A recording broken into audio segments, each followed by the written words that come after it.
बिस्मिल्लाहिर्रहमानिर्रहीम। अस्सलाम वालेकुम। अच्छा बच्चों, आज हमने फर्स्ट ईयर की केमिस्ट्री स्टार्ट करनी है। फर्स्ट ईयर का चैप्टर नंबर 1 और टॉपिक नंबर भी 1। सबसे पहले तो हम देख लेते हैं केमिस्ट्री होती क्या है। अगर हम कहें ये हमारे पास मैटर है, मैटर की जो कंप्लीट स्टडी है उसको हम केमिस्ट्री कहते हैं। देखते हैं केमिस्ट्री की definition. Branch of science, chemistry जो है ये साइंस की ब्रांच है। इसमें हम structure, composition, properties, changes, principle किसके, मैटर के। इसमें हम देखते हैं कि जो मैटर हम डिस्कस कर रहे हैं इसकी स्ट्रक्चर क्या है, इसकी कंपोजिशन क्या है, इस मैटर की प्रॉपर्टीज क्या हैं, और वक्त के लिहाज से इसमें क्या तब्दीलियाँ आती हैं, और इसमें मैटर के कौन से प्रिंसिपल अप्लाई होते हैं। इस पूरी स्टडी को हम कहते हैं chemistry, branches of chemistry.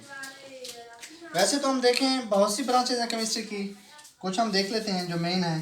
Physical chemistry, organic chemistry, inorganic chemistry, analytical chemistry, bio chemistry, applied chemistry, nuclear chemistry, environmental chemistry, polymer chemistry. ठीक हो गया, ये आपने देख लेनी है।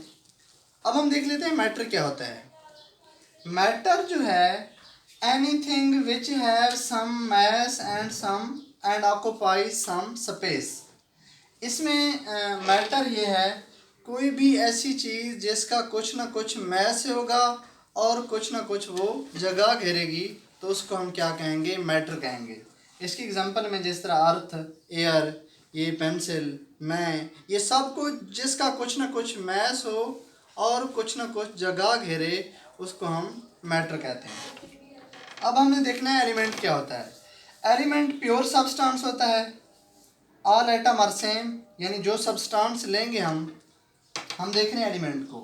एलिमेंट एक प्योर सब्सटेंस है, उस सब्सटेंस के अंदर तमाम एटम एक जैसे होंगे और उनके एटॉमिक नंबर भी एक जैसे होंगे।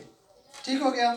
जिस तरह हम एक सिलेंडर लेते हैं, उस सिलेंडर में ऑक्सीजन भरी हुई है, तो ऑक्सीजन जो एलिमेंट है उसमें हम जितनी भी ऑक्सीजन को निकालें कम या ज़्यादा, वो ऑक्सीजन के एटम होंगे और उनका एटॉमिक नंबर भी सेम होगा और वो एक दूसरे के साथ सेम होंगी, एक दूसरे के साथ उनकी प्रॉपर्टी सेम होगी। अब हमारे पास atom, smallest particle of element. Element का जो स्मॉलेस्ट पार्टिकल होता है उसको हम कहते हैं atom. Which can take part in chemical reaction. Smallest part of element which can take part in chemical reaction. ये मेन एलिमेंट का छोटे से छोटा ज़रा जो केमिकल रिएक्शन में भी हिस्सा ले सकता है उसको हम क्या कहते हैं, एटम कहते हैं। एटम की दूसरी डेफिनेशन ये है, स्मॉलेस्ट पार्टिकल विच मे और मे नॉट एग्जिस्ट इंडिपेंडेंटली।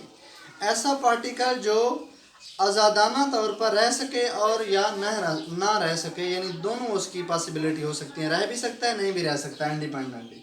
जिस तरह हीलियम, नियॉन, ये इंडिपेंडेंटली रह सकते हैं, और इस तरह hydrogen, oxygen, nitrogen can not exit. ठीक हो गया, एग्जिस्ट। इसके बाद सब एटॉमिक पार्टिकल। ये जो एटम है इसके मोर देन 100 सब एटॉमिक पार्टिकल होते हैं इसके अंदर। प्रोटॉन, इलेक्ट्रॉन, न्यूट्रॉन, इनको हम फंडामेंटल पार्टिकल कहते हैं। प्रोटॉन जो है इस पे पॉजिटिव चार्ज होता है, ठीक हो गया। इलेक्ट्रॉन पे नेगेटिव चार्ज और न्यूट्रॉन जो है न्यूट्रल जरा है। अब हम देखते हैं atomic number of protons in nucleus of atom. एक जो एटम होता है उसके न्यूक्लियस में जितने भी प्रोटॉन होंगे वो उसका एटॉमिक नंबर होगा। हम एटॉमिक नंबर को जी से रिप्रेजेंट करते हैं। जिस तरह देखेंगे हाइड्रोजन, हाइड्रोजन के न्यूक्लियस में एक प्रोटॉन है तो इसका एटॉमिक नंबर क्या है, 1 है। कार्बन के न्यूक्लियस में 6 प्रोटॉन है तो इसका एटॉमिक नंबर भी 6 है। अब हमारे पास मैस नंबर। मैस नंबर होता है number of proton plus neutron in the nucleus of atom. Mean atom के न्यूक्लियस में जो प्रोटॉन और न्यूट्रॉन दोनों होंगे उनको जब प्लस करते हैं तो क्या आता है, मैस नंबर। मैस नंबर को ए से रिप्रेजेंट करते हैं। देखिए जिस तरह ये कार्बन है, कार्बन में 6 प्रोटॉन 6 न्यूट्रॉन, तो प्रोटॉन प्लस न्यूट्रॉन जो होते हैं वो मैस नंबर होता है। तो इस तरह कार्बन का जो मैस नंबर होगा 12 होगा।